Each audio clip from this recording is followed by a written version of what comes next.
Odyssey with Yendi. Brought to you by Grace, Singer, and Islandnet Services. Jamaica, make we do the right thing. Make we live good today for a better tomorrow. Talk it out. Don't fight it out. The time by the Ministry of National Security is 6:30.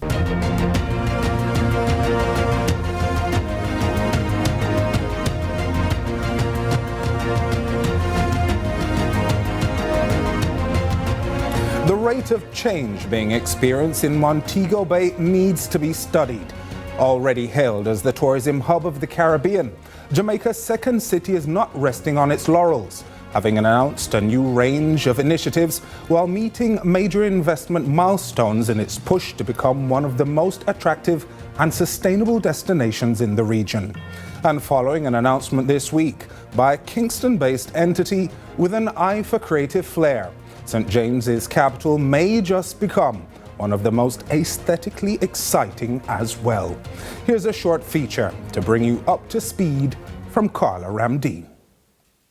Kingston Creative, a non-profit organization renowned for transforming urban spaces in downtown Kingston into thriving cultural districts, has long championed the use of art as a driver for social and economic development. Through initiatives such as public murals, festivals, and community-led creative programs, the organization has demonstrated the potential of culture to boost local economies, enhance public spaces, and create opportunities for creatives. The art district is really not just about people enjoying art. The art district is a way to create commerce. People come here, they spend, they eat at the restaurants, they pay for tours. It's a way to ensure that the downtown Kingston community can have entrepreneurial activity. Building on that success, Kingston Creative is expanding its efforts to Montego Bay, Jamaica's tourism capital. By introducing creative placemaking, the program seeks to diversify the city's offering and integrate the arts into a broader tourism experience. What we're doing here in downtown in terms of the revitalization, this is a model that can be exported to Falmouth, it can be exported to Black River, any area, town, or village that has culture and has artists and creative people, that has community, can use this model to increase and to grow and to bring economic benefits and social benefits to their community. With implementation set to begin in October 2025 and funding of 8.75 million Jamaican dollars already committed, Montego Bay Creative represents a significant step towards integrating Jamaica's rich cultural assets into sustainable tourism development. Carla Ramdeen, CVM News. I'm Joel Crossgill, and this is Lead Story. Tonight, we take a closer look at the creative re-engineering of the magnificent Mobay, with three welcome guests. Joining me in studio, Executive Director and co-founder of Kingston Creative, Andrea Dempster-Chung. And online, Coral Purville-Williams, Destination Manager, TUI Foundation and Project Lead for Target 8.9. And also online, the Mayor of Montego Bay himself, Councillor Richard Vernon. Thank you so much for joining us. Can everyone hear me fine? Thank you for having me. Thank you for having us. All right, wonderful to have you with us. But I'm going to start with our in-studio guest, Ms. Dempster-Chung. Could you tell us about the new Creatives program now taking place in Montego Bay? So we have been very fortunate to partner with the TUI Foundation and their Target 8.9 initiative, and under a program called TUI Colorful Cultures, which is a global program that does cultural initiatives all across the world. So when we started speaking to TUI, they said, you know, we'd like to do something in Montego Bay, and we were also eager to expand the model that we've championed in Water Lane in downtown Kingston. And when we spoke to Mayor Vernon, he was extremely welcoming, so it all just came together very nicely. We'll be doing murals in Montego Bay. We'll be doing an art walk festival in Montego Bay in the heart of Sam Sharp Square. We'll also be doing creative training, because a big part of Kingston Creative's ethos is about making sure that creatives have capacity building and the opportunities to earn more and so forth. And lastly, we'll be doing signage, so everyone, of course, knows what's happening. So we're really excited about expanding the model to Montego Bay. We'll absolutely be getting into the details of the initiative in Montego Bay, but I'd like to ask, first of all, why Montego Bay? Why is it the right fit for Kingston Creative to now expand into other territories, other parts of Jamaica?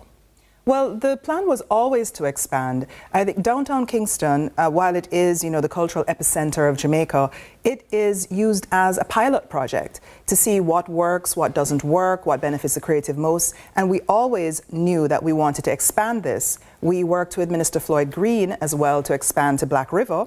And so we're also very excited now to expand to Montego Bay. It only makes sense. Mobay is the biggest destination port for visitors to our island. So we're better to showcase our culture. Absolutely, absolutely. Could you tell us a little bit about the creative placemaking component?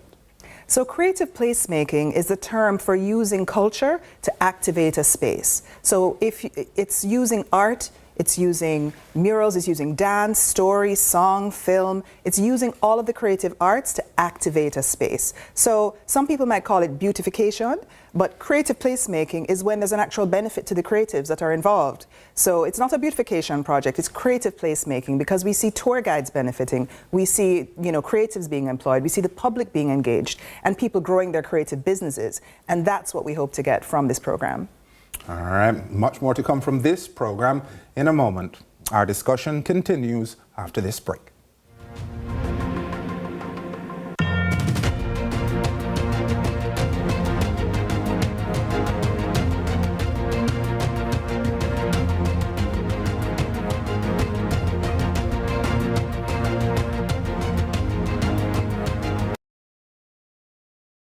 Get ready to take flight. It's Aviation Expo 2025 in collaboration with the Airports Authority of Jamaica and the Jamaica Civil Aviation Authority, the island's ultimate aviation showcase and family fun day. Join us Saturday, October 4 from 12 to 8 p.m. at Kingston Aerodrome in Kingston with show host Ian I.T. Ellis. And guess what? It's free. Plus, the JCAA and JDF will be recruiting. Follow at Aviation Expo JA for updates. Let's delve deep into the issues. We'll take you beneath the surface. Greetings and salutations. My name is Orville Higgins and it's another edition of Fan Central. Talking to the people at the heart of the top sporting stories. Hear from your favorite sportsmen and women and the administrators who work tirelessly to make it all happen. It's live sports talk. I've written an entire article. Yeah. Looking at all the major issues every Tuesday at 9 p.m. It's Fan Central.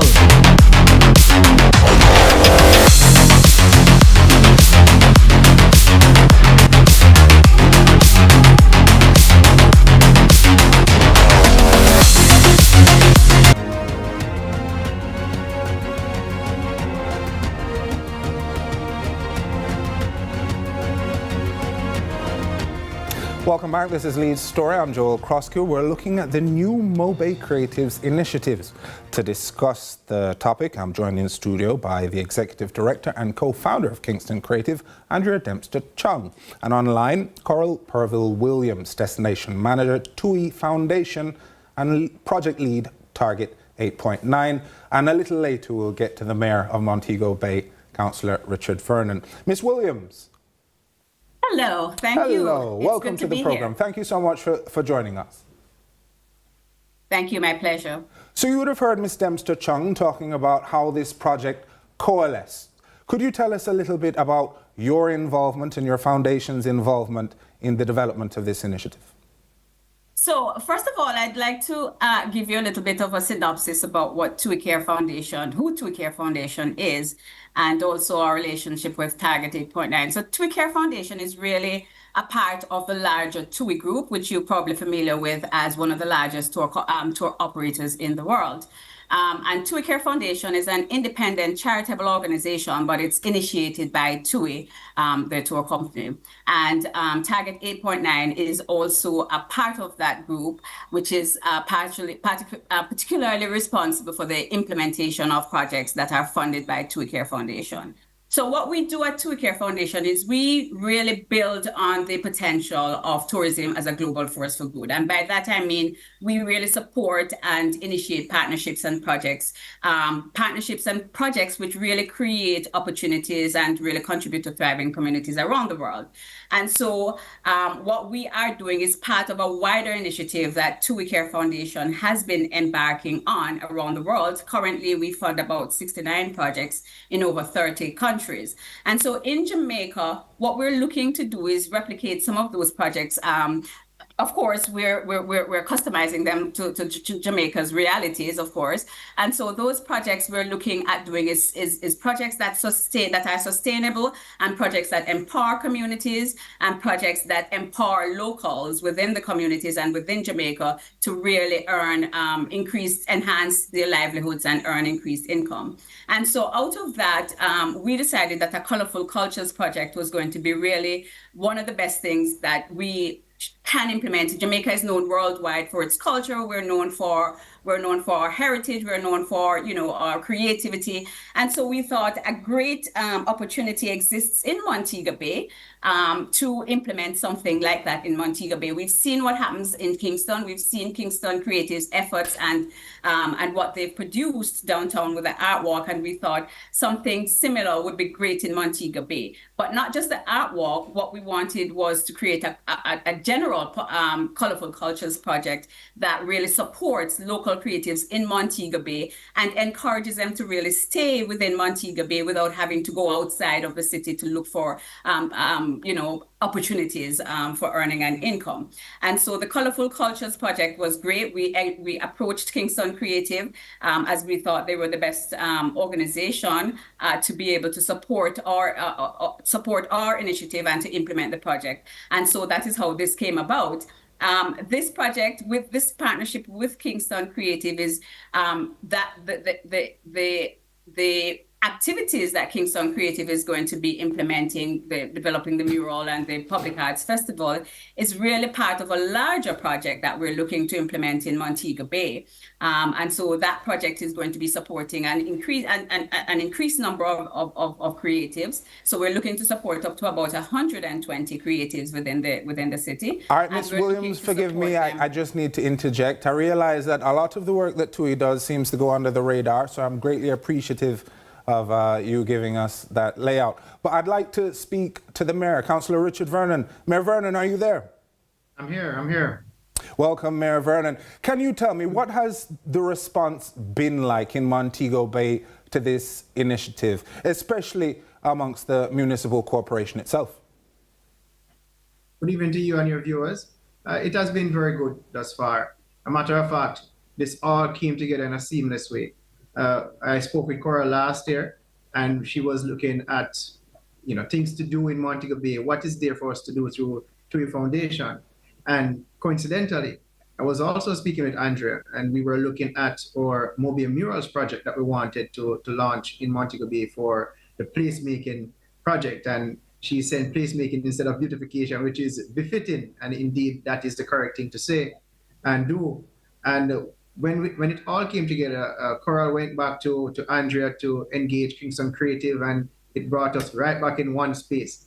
And we're here, and where the art is concerned, where the creative economy is concerned, this is our moment in Montego Bay, and we're going to embrace it. We're going to do all that is necessary to execute in an effective and efficient manner so that our communities can benefit, so that we can develop capacities, and we can create that ambiance through festival and generate the local economic opportunities for our people. So it is a big moment for us, and we will do what is necessary to ensure that it is a success. And we are uniquely placed to activate and to adopt what is being brought forward. And we're looking to build out this project to ensure that it is to the benefit of all. It seems to fit in nicely with the cultural agenda of the city, as well as tourism for development as a principle, something I know that the TUI Foundation itself is very attentive to. Do you feel as though Montego Bay is building that momentum as a cultural powerhouse in Jamaica? We're moving through what I regard as a meaningful transformation. And recently we launched the Mobay Urban Renewal Committee, and it has several key stakeholders on it that are into the arts, into architecture, into the entire development of Montego Bay as a tourism product and destination. And we do believe that we are owning our space and holding our own where the arts is concerned. We recently realized several murals across the city, and persons really love them. And that is another way of expression. Outside of that, we have persons who have worked in the entertainment industry for many years in the hotels, being a resort city, that has been a big thing for them. And we hope to ensure that they continue to get this opportunity, but also to ensure, and more importantly, that they really benefit from what we're doing locally, so that our people can embrace what we're doing in culturally and own a culture, express a culture, earn from the culture. That is what we intend to do ultimately. That response from Mayor Vernon leads us nicely into the break. Lee's story continues in a moment.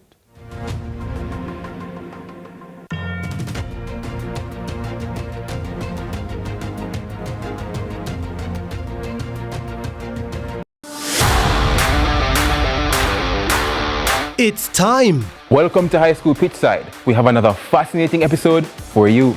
More matches, more big clashes. Let's talk about some of the big rivalries coming up this week. More of your favorite features. And trust me, you won't fall asleep in this history class. And of course, we always want to hear from you. Hear from your alma mater's players and coaches in Team Talk. You know we can't leave you out. So send us your messages on social media and watch us react on FanView. And you know we love a good little debate, right, Gio? We've got you covered all season long on High School Pitchside. High School Pitchside, your ultimate guide to all things schoolboy football, Thursdays at 8 p.m. on CVM TV.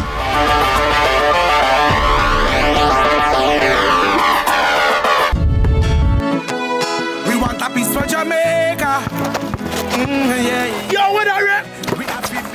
Oh man, no, brother, no, man. You don't see you ever play ref? No, game, yeah, no play. Yeah, but a ball game. No, I said, place when you come from, brother, I want to live good, man. I want to live good, brethren. No shake hand, I can play a little ball, brethren. Really have to shake hand? Yeah, man, and no badness, brethren. Just live good, man. Come together as one and make the violence done.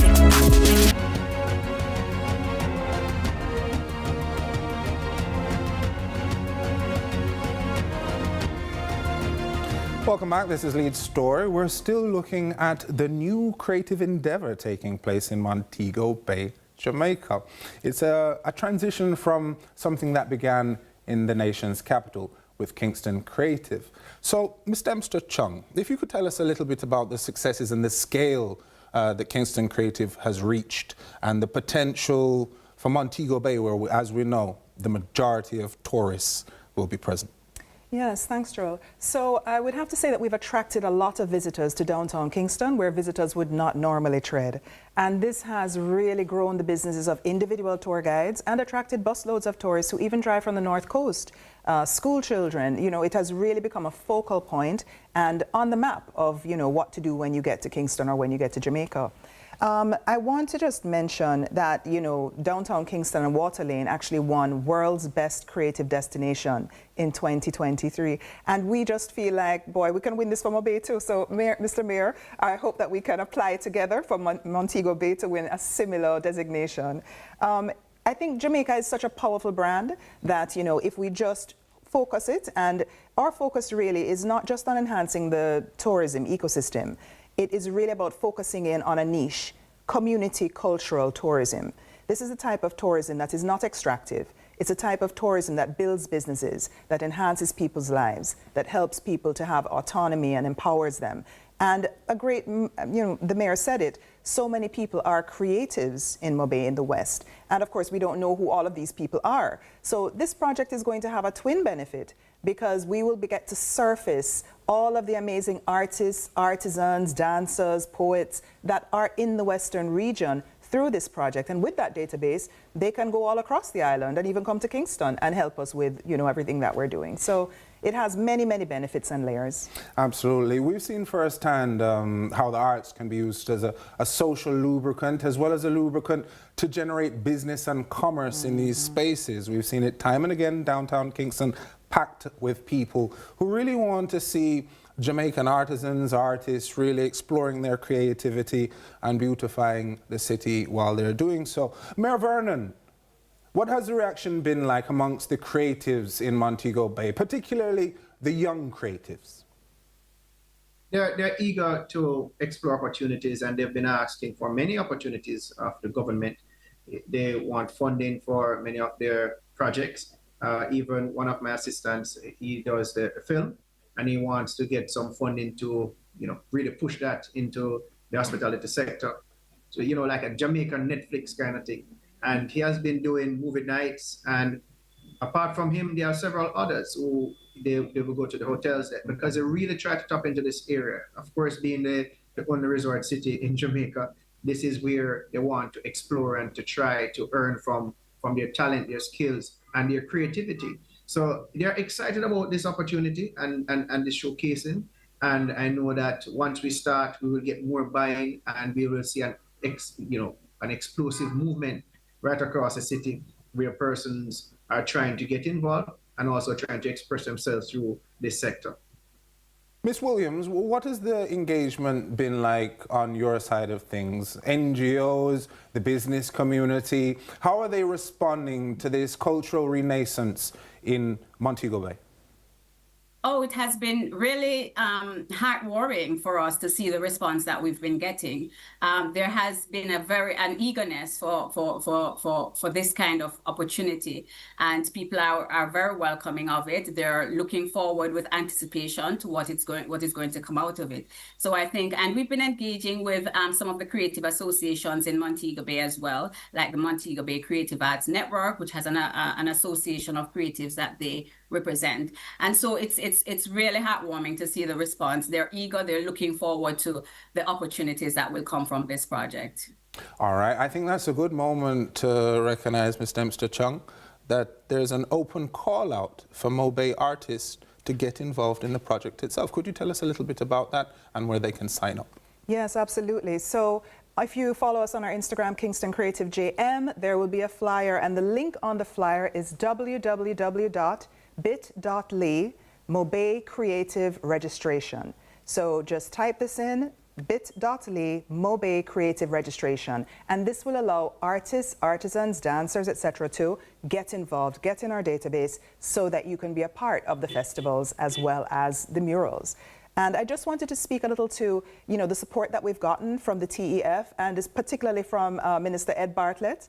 When we first came to him with Kingston Creative, he was like, this is very nice, Mobay. So I know he'll be very, very pleased to see that we have finally come to Mobay, and we appreciate the support that the Tourism Enhancement Fund has given us in terms of developing the Kingston model, which is now exported to their prime tourism destination. All right, Mayor Vernon. Mayor Vernon? I'm here. Now, as you know, Montego Bay United are not the only ones topping the table currently. Right now, the lineup of works taking place in Montego Bay is something spectacular to behold. I don't think I have time to go through the entire list of things that are going on. So what I want to do is just throw out a couple of words and for you briefly to express how this will impact the citizens of Montego Bay. I'd like to start with the Montego Bay Perimeter Road. The Montego Bay Perimeter Road will ensure that we move goods and services in an efficient manner, and it will create that opportunity for development in other sections of Montego Bay, areas that have not been in focus for many years. And it will also help to connect the belts, moving from St. Anne into Trelawney, and if you want to end up into Negril area, Westmoreland area, then it helps you to connect that belt quickly. And it will also be a key feature where we have the build out of other roadways associated with the perimeter road itself in terms of enhancing the movement of traffic within these spaces and improving the city's infrastructure in general. So this is going to be a massive impact for us at the end of the project, which is slated to be realized by 2026. All right, the next one. Sangster International Airport Expansion Project, 400 million US. Yes, the largest airport in the English-speaking Caribbean. And even today we welcome flights directly from Colombia. And we will be having flights in December to January, 2 days per week from Montego Bay to Colombia, as we continue to deepen and widen our relationship with Latin America, as we diversify as well or market for tourism, and the airport is properly positioned to facilitate this diversification. And the airport now, it is among the leading airports in the English-speaking Caribbean, and globally has been placed first in many instances. and it will also be an avenue of employment for our citizens. So it is a win-win where the Montego Bay Airport is concerned, the Sanchez International Airport, Montego Bay, Jamaica. All right, now I'm not going to get into all the hotel starts, even though there are many. I want to ask you about the new JUTC Express rural bus routes and what that means for people in transit between Kingston and Montego Bay. Big opportunity as we continue to connect in a more meaningful way the administrative city with the resort city. As you know, they also work hand in hand in doing business, and this is a grand opportunity for people to move from one city to the next in a safe manner, but also in an affordable way. And it will be welcome. It will offer some competition to what exists now, but competition is healthy for economy. It helps to manage prices and also to create a more competitive environment for the development of businesses. So we are happy for it, and we're looking forward also to the focus now shifting to organizing transportation in Montego Bay with the introduction of a massive transportation hub, which I continue to call must be a national project. So we need to have that in Montego Bay to ensure that transportation is properly organized, and this movement of people from Kingston to Montego Bay and vice versa is a massive opportunity for the development of both cities and, of course, the cities that we service. Unfortunately, I only have a minute left, and I wanted to throw this question out to everyone, so I think it's only going to be a few words that you're able to answer. We've been hearing that the creative economy is going to be getting more support, it's going to be getting more attention, and we're seeing the development, the infrastructural development in places like Montego Bay.